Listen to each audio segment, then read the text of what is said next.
Namaste, my friends, and welcome back to the Law of One series. In today's episode, we're going to tackle another one of the raw material's trademark teachings, which is the veil of forgetting. And I believe that understanding the veil from a higher perspective will give us both a view and an appreciation of third density that I think is sorely needed in today's world climate. Third density tends to get a bad rap amongst Law of One students because it's such a challenging and intense level of consciousness comparatively. However, when we see the greater purpose that third density serves, we cannot help but to marvel at it and fall in love with it. So please join me for this 22nd episode of the Law of One series as we discuss the veil of forgetting.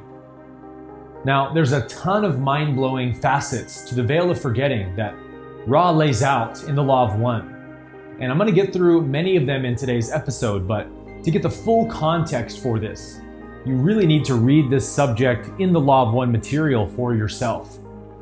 Because as interesting as this subject is, its most useful application by far is the way that it explains the sort of bizarre and mysterious nature of third density.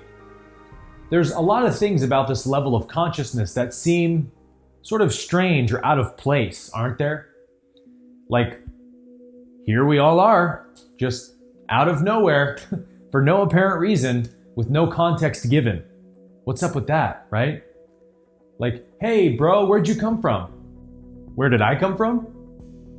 I live just down the street, about a block. No. I mean, like, where did you come from? Like, before all this, you know? Before? Once a certain level of spiritual development is reached, these kinds of questions just sort of start asking themselves.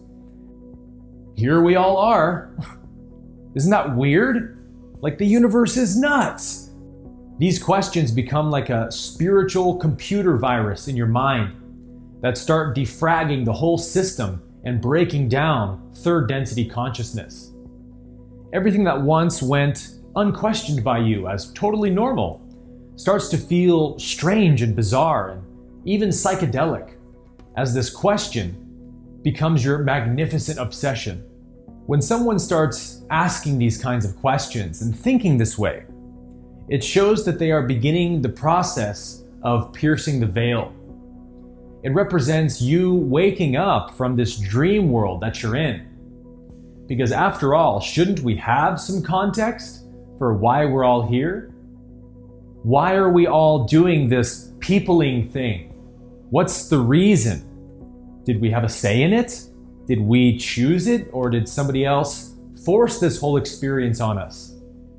These are very important questions to be able to answer, aren't they? In fact, until you can answer these basic questions, nothing else really matters too much, right? I mean, the answer to these questions basically dictates everything about how you're going to behave on this planet and interact with this universe. Is it a friendly universe or a hostile universe that we should fear? So this is where the Law of One, as it does in so many ways, provides us with really satisfying answers that sort of makes us all go, that feels good. What a relief. Nobody has placed me here against my will, but I chose to come here voluntarily.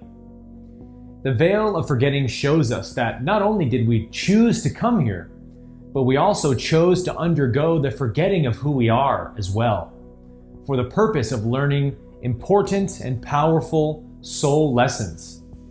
So nobody has forced this experience upon us against our will, but all of us chose to come here voluntarily.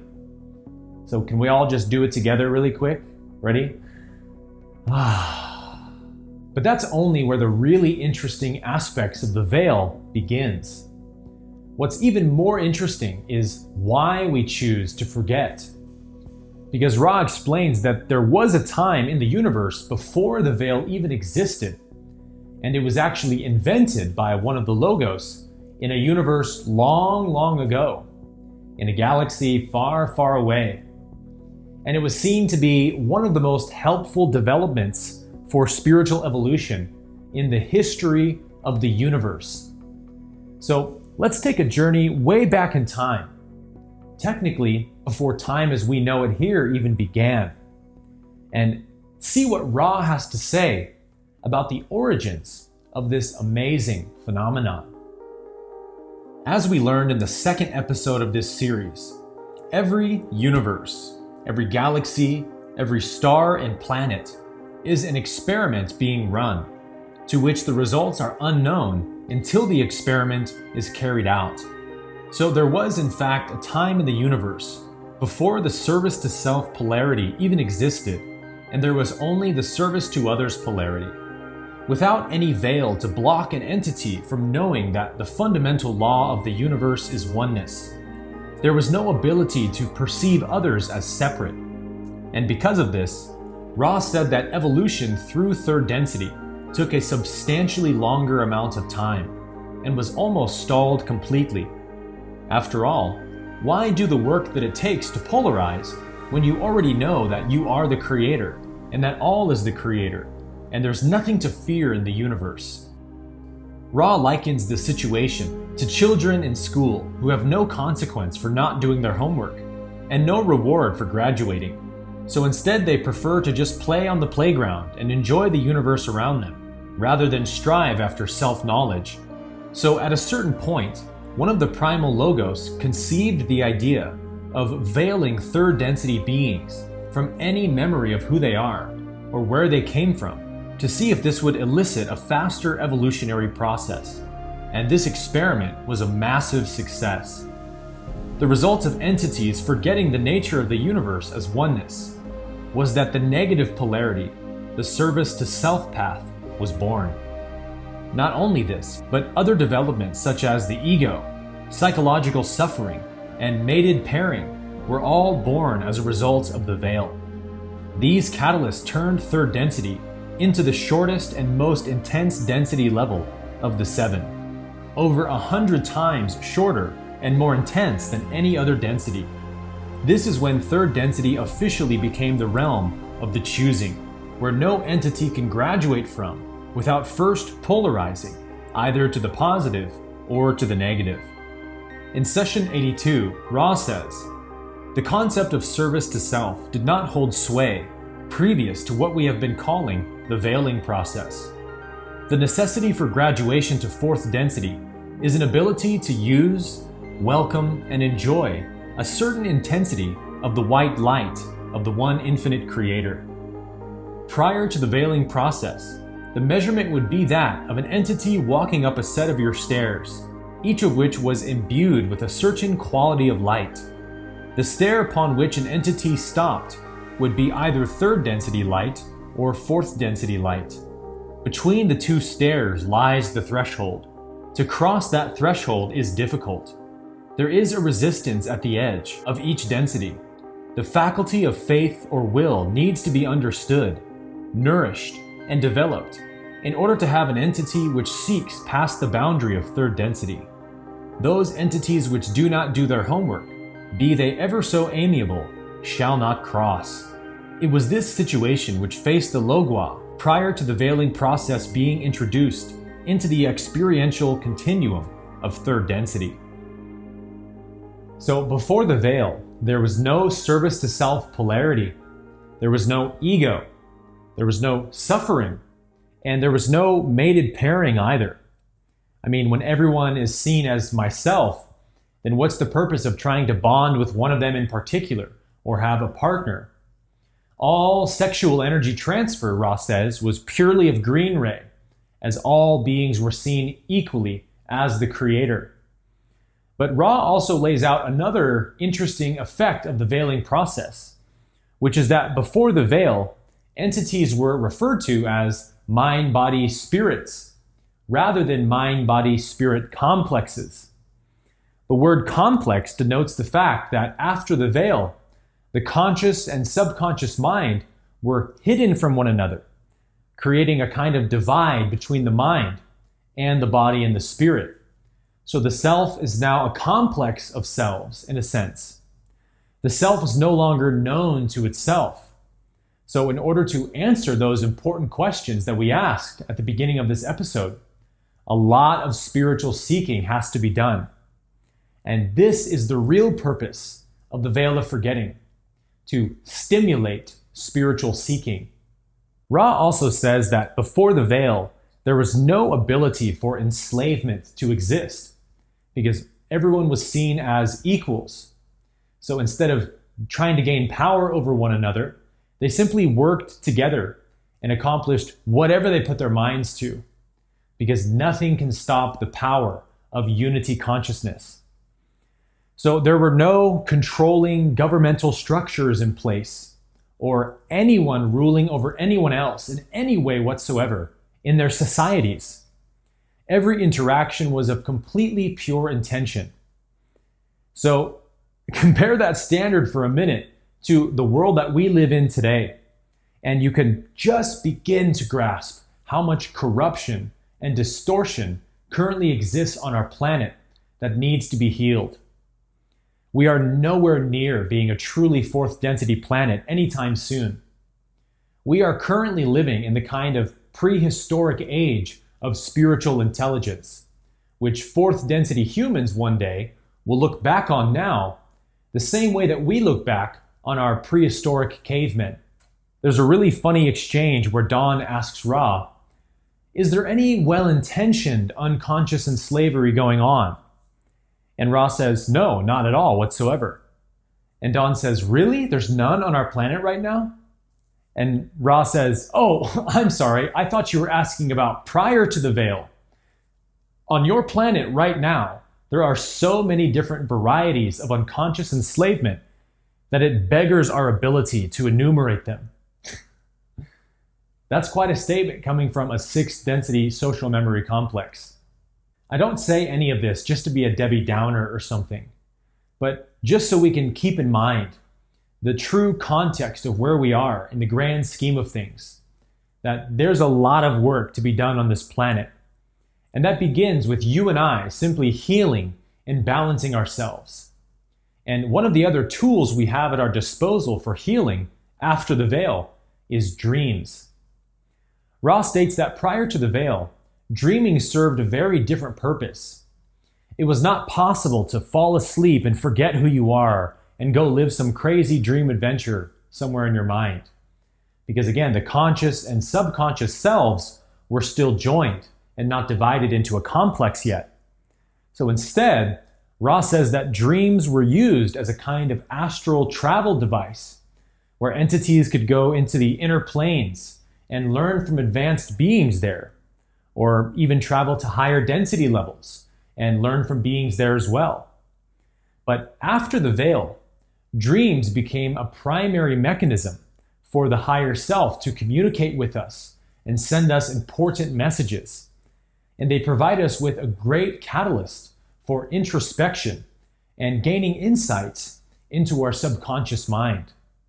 Ra also says that before the veil, entities in third density could control their body temperature, their heartbeat, their blood circulation, and even their own pain response.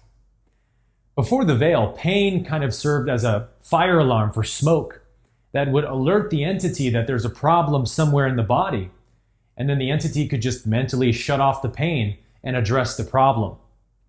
But physical pain also is one of the greatest catalysts in third density that forces spiritual seeking. There are some monks and yogis who have learned to mentally shut off their pain receptors. But overall, this is still a very rare ability at our stage of evolution, and it will continue to be until we collectively begin to pierce the veil. And this leads us to our next topic, which is the piercing of the veil. Ra says that it is very possible to dismantle the veil in your mind, but this dismantling will not automatically sew the conscious and subconscious minds back together again.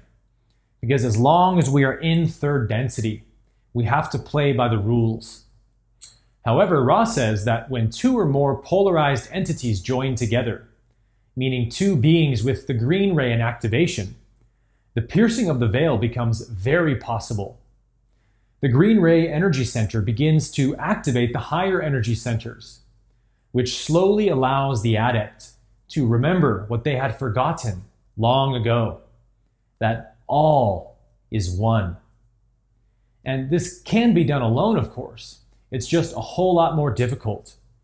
Because on the service to others path, whenever we work together in unity, our spiritual progress is a whole lot easier. As Ra says, those who seek the truth together shall far more surely find. So I want to be really clear about one misconception about what piercing the veil really means. That it does not mean that you suddenly remember all of your past lives and what star system you're from. Remembering past lives has no effect on your spiritual evolution. It is entirely possible to remember many past lives and know what star system you're from and have a massively dominant spiritual ego at the same time. So the veil of forgetting is not the forgetting of past lives, but the forgetting of the nature of the universe, that all is one.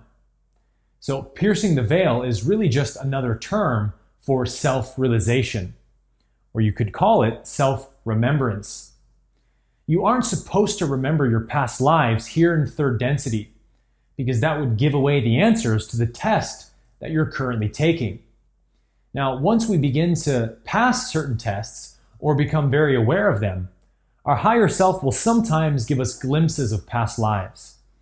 But you're not supposed to know that you need to work on forgiving abusive family members, let's say, because you remembered that you were abused in a past life.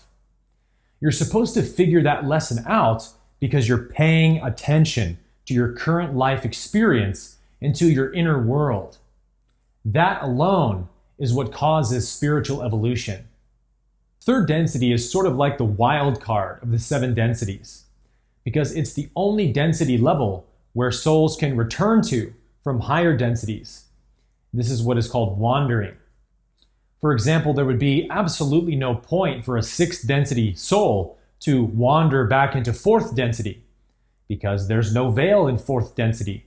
So they would still know everything they knew from 6th density, but simply be stuck in an extremely limited body compared to their level of consciousness. So it would be a totally self-defeating waste of time. But because of the veil of forgetting, advanced beings can place themselves back into the gauntlet of third density, where the stakes are much higher and the consequences much more dire. Third density is sort of the proving ground for souls, where beings come to see if they've truly progressed as much as they think they have. And this is where we can begin to see the true magic and wonder of third density. Imagine a virtual reality video game where once you entered, you forgot who you were completely and assumed the identity of the video game character. The goal of the game is not to fear anything that happens, but to remember that you're only playing a game. The more you fear things in the game, the more you forget the real purpose. So how would you ever figure this out without a context of who you were before the game began? People would line up from near and far to test themselves, to see how sharp they really are, and to see what they're really made of. Everyone wants to beat this game more than they want anything else, and that is the genius of it. So here in third density, the creator of the universe is playing the most mind-blowing, incredible game that could ever be imagined, forgetting that it is God, losing itself out in the universe, and slowly crawling its way back to itself once again. We are living inside of a miracle where a soul can truly shine more than in any other level of consciousness. It is the game of champions, where all beings throughout the universe look as the truest test of their level of spiritual intelligence.